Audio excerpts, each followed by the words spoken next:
Larnell, thank you so much for doing this interview with me, especially because I understand that you used to go to Humber College. Was it the North Campus? It was the Lakeshore campus. Lakeshore. Well, I was North Campus, so still we're Humber alumni in either way. So it's good to speak with somebody from a great, great college. Congratulations on the new album. Congratulations on the success. How do you feel being a Torontonian, but doing the things that you've done through music, through jazz, through drumming, and just the fact of representing the great Canadian flag, but dealing with such flair? Man, I mean, when you put it that way, it sounds massive. I mean, it's, I'm thankful is the one thing that comes to mind. Being first-generation Canadian, my parents from St. Kitts, coming to Canada, building a life for us here, which gave us a lot of opportunities and options, and also just the lineage I come from, music as far back as I know. My great-grandfather being from Santo Domingo, Dominican Republic, being a musician all the way down through to my siblings and I, and hopefully my children.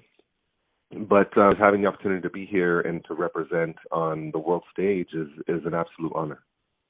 Well, I don't know if you realize this or not. Maybe you do, but especially right now, what's been going on for literally almost a year with COVID-19, with a lot of anger out there, a lot of fear, just all the crazy things that we've been seeing. Music seems to be the one place we can go to that takes us away from that. Do you realize now how important your position now is these days? Yes, absolutely. The power of music, as they sometimes say, to soothe the savage beast. And some people say it should be a part of health and sciences. I do believe and understand the power music holds and has, and the influence that musicians and artists have in a time like this. Let's talk a little bit about your career before we talk about the album, with a love of music. Where did that begin for you? Age of 2, drumming, pots and pans, the standard kind of church kid, son of a musical director at a church. That story, you go to church every week and you see somebody hitting something and people are having fun, and you want to join in on the fun too. And so that's where it started for me. How did your family feel about that? Because I know, for me, growing up, I was a trombone player. I played for 10, 15 years. I still want to take it back up again. So I know when it comes to family and playing instruments, there are certain instruments that some families can handle. There are some that can't. Drumming, I always found, was the toughest one for any family to handle. How did they do? I assume they supported you, but what was that like growing up drumming with your family? Yeah, my parents, family, they definitely supported it. Music being more of a communal, get-together thing. They wanted the best for me, and I remember being very young and telling my dad, I think about 6 years old, I was like, I want to be a professional drummer. And he's like, you don't even know what that means. You don't want to be a firefighter? I'm like, nope. Okay, what a doctor, lawyer is like, nope, professional drummer. What is that? I don't know, but something saying I want to be a professional drummer. And he's like, okay, well, we'll see about that, And so they supported me every step of the way. I didn't get a drum kit of my own until I was about 16 years old, which was also followed by a job application. And so they made sure that they kept a well-rounded perspective of, what having a job meant, and if I was going to do things for real, just keeping options open, but just focusing on doing the best that I could. So when you went to concerts or anything like that, I assumed that you were always focused on the drummer. And if so, who were some of the drummers that you looked up to? Man, for me, there were drummers on my church scene, because I didn't get into playing other music, outside of gospel music, until I hit about 14 or 15 when I was in high school. So a lot of musicians people may not know, but they were on the church circuit, and Wayne Patterson is a drummer that comes to mind.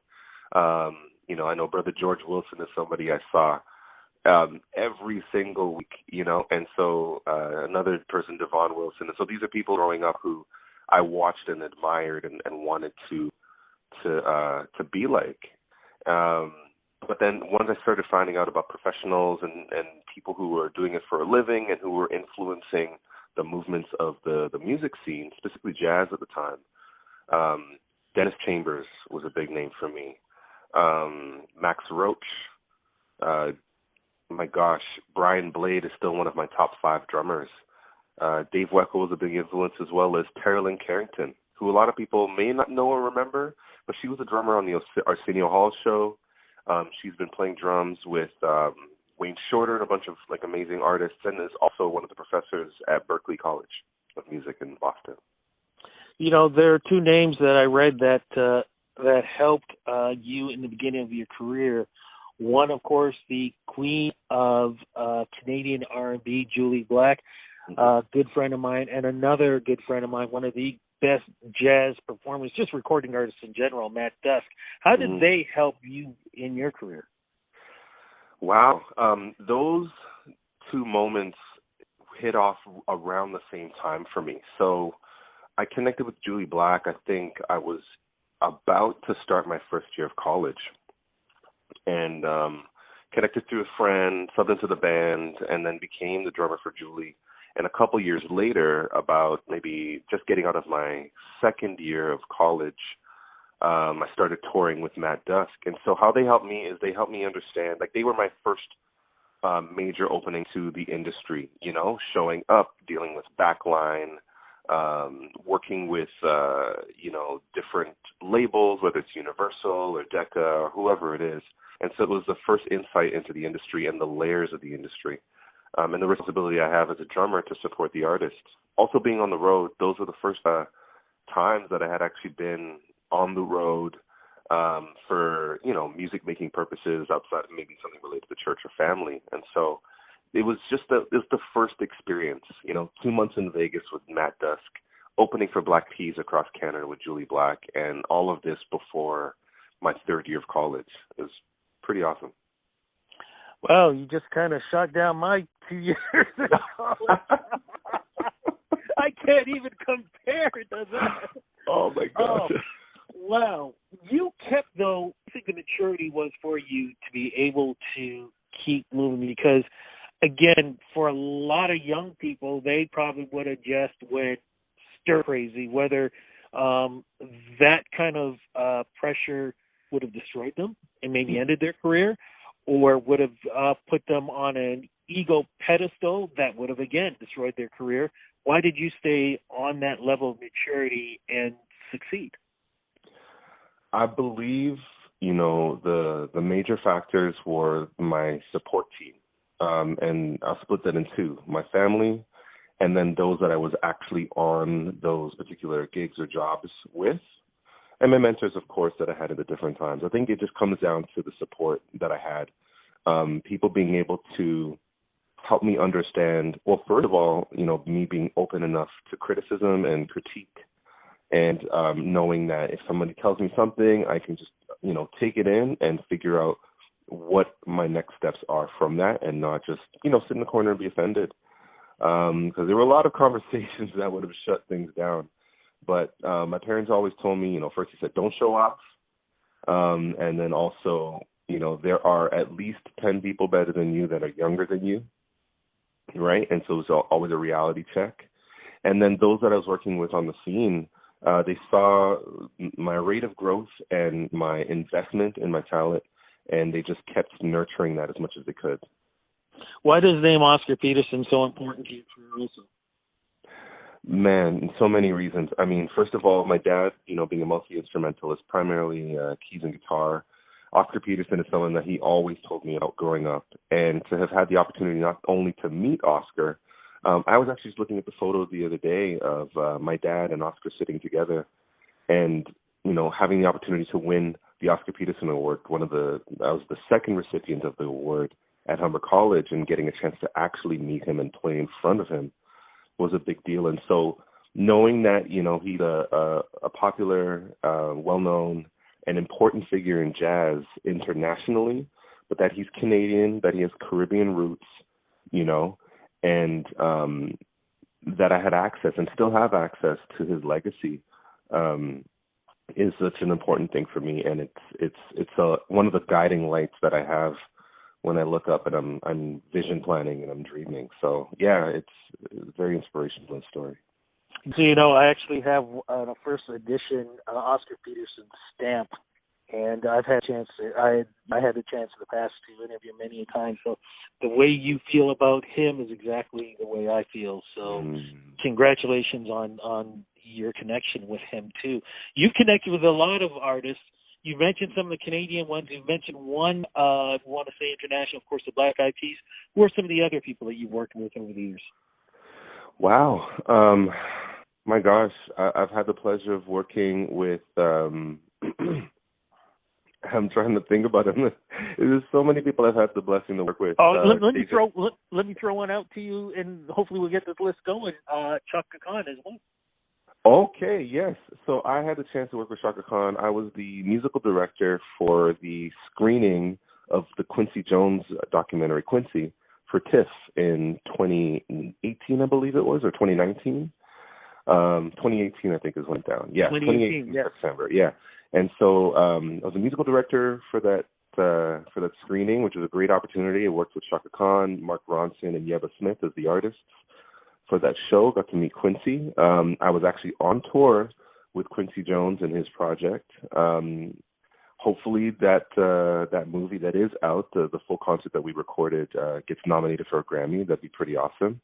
I know it's in consideration currently. So Quincy Jones, another person I worked with. On the jazz scene, I've had a chance to play with and work with, Lisa Fisher, amazing vocalist out of the R&B, and working with Rolling Stones. That's what she did. Man, you kind of like, when you said that, I was like, oh my gosh, all the experiences that I've had up until this point just came flooding back, and it's just been awesome. I'm smiling. It's been good. Okay, so let me ask you this to make it even better. Did you get a chance to call Quincy Jones Q? And if you did, what was that like? I called him Mr. Jones. I said, Mr. Jones, we had a good conversation. It was during rehearsals in Paris. We were there, and I had already done the ending job for the screening, and I had a few shows out in Europe. One being at the O2 Arena, one was at the, I'm forgetting the name of the specific arena in France, and then also Montreux Jazz Fest. And so during rehearsals in France, I'm sitting there, we finished, and he looks at me and points at me and just kind of does the come here sign. And so I go up to sit down and talk to him, and we had a great conversation. I told him about my son. I told him about, what's going on. He asked me, where are you from? I said, I'm from Toronto, Canada. And in the lower voice, he tips over. He says, no, son. I said, where are you from? I was like, my parents are from St. Kitts. And, as far back as I know, Santo Domingo, Dominican Republic. He's like, thank you very much. And so that was a nice jump. That was a nice jump off point into a few different topics and, things that he had been into and places he had gone. And, I was just and still am in shock, this person that I had heard so much about and had not been aware of his, like what it was, like his Christmas album that he had done, the Celebration Messiah. I'm forgetting the exact name. But just all the music he's been a part of, then to see the documentary and to know his story, and then to meet him and play the music that he's, created, it's unbelievable. You kind of, it's going right into my next question.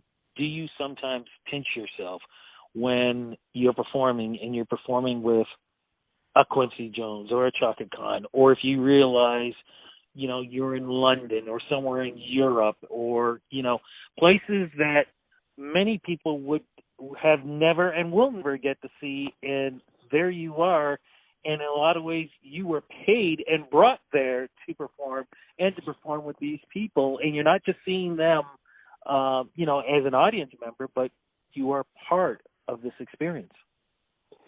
All the time. I mean, every step that's happened so far, anything I've dreamt of, it's just been higher than I could have even imagined. Anything I said, my wife and I, we had a thing that we were saying for a while, because, time spent between us is very important. And so we were saying, okay, you know what, we're going to lock these dates into hang, and we're only going to cancel if, like, Stevie Wonder or Quincy Jones calls. It's like, okay, cool. And then Quincy Jones calls, and it's like, oh, wow, like it actually happened. You know, and so, yeah, I pinch myself all the time. You know, I don't take for granted 1 second, or at least I do my best effort not to take for granted the opportunities I've had, the access to people that I've had, you know, the mentors along the way, the help, the advocates, the support, the fan, like everybody. Like it's unreal, you know. It's an important thing as someone who's a business owner. You know, when you think about what you produce, that people actually want to subscribe to that, and they are still coming back and still supporting, like that in itself is unbelievable. And so the transitions, you know, everything, I'm just grateful.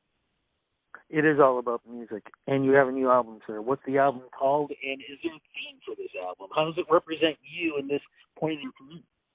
Yeah, so the new album is called Relive the Moment, and the purpose of this was actually to give me a chance to be a part of my music that I've written that's been out already, actually, to reimagine these drum performances and to give everyone an opportunity to see the relaxed drumming side of Larnell. Because, you know, often if I'm on stage with my band, I'm, you know, directing the flow, or we're still negotiating things in the background with, you know, whoever the organizers are. And then, of course, you know, we're dealing with, like if I'm in studio, I'm producing, or, you know, dealing with my producer, which is Eddie Bolin as well. And so there's a lot of stuff going on. And when I sit at the drums, I'm not, you know, as focused on the drums as I want to be. And so this in-studio performance was me, you know, playing some of the songs again from my previous album, In the Moment. So it's a spin on the words. Instead of In the Moment, it's Relive the Moment. And these are also supported by videos as well that I've been releasing online. And there's a whole rollout of other information that's going to be coming up in the coming months. But the purpose of this album was to showcase myself as a drummer established even more with video. And also there is one song called The Forgotten Ones, which is actually a tribute to my ancestors and forefathers who helped me to be where I am today.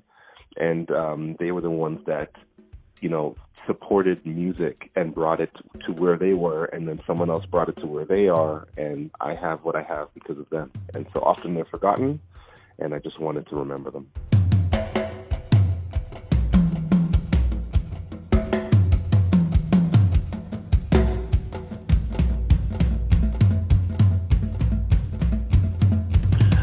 I want to ask, what is it like working with Eddie Bolin? Eddie's a good friend of mine. I love his music, love his family's music. What's it like working with him? Man, Eddie is the man. Yeah. If there was anybody I knew of that you put in a room with anybody, you know, like he knows so much about a lot of different things, but then also understands people, understands atmosphere and dynamic, you know, understands how to bring the best out of you and how to help you see who you are. But he also is no nonsense, you know.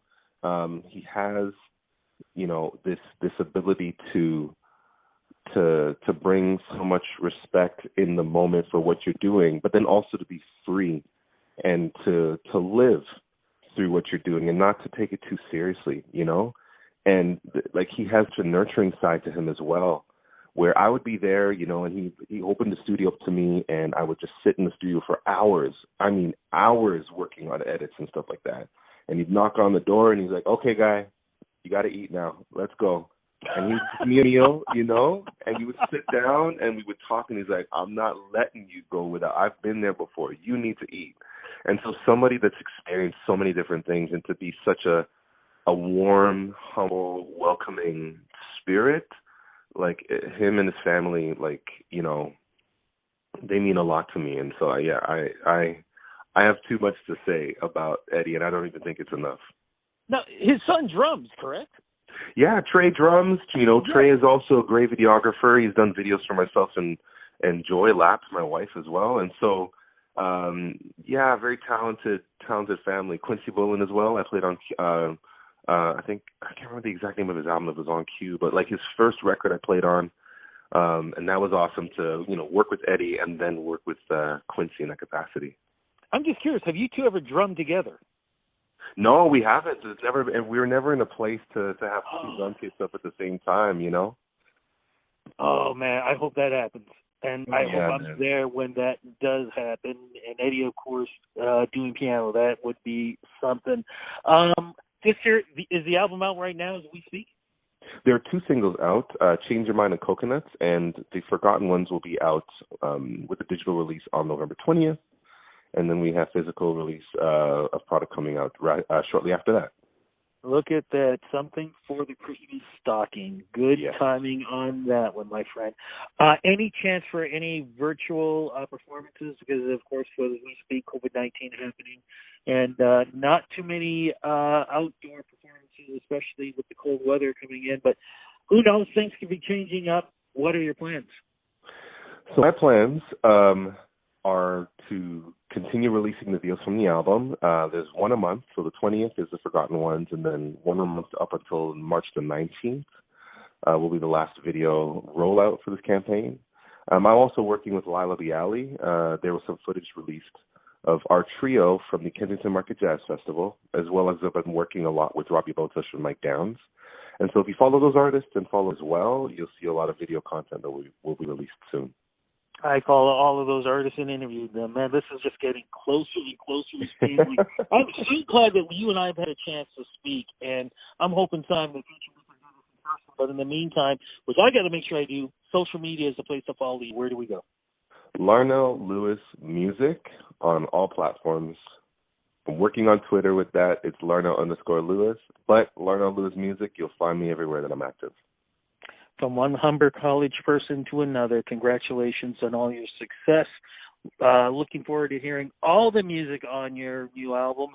And like I said, hopefully sometime in the future, maybe sometime in 2021, we can do this interview again, but it will be in person and you will be in front of a kid. That I would definitely look forward to. Absolutely. Thank you so much. Take care, be safe, and we will talk soon. Thank you again. Right. Bye-bye. Bye-bye.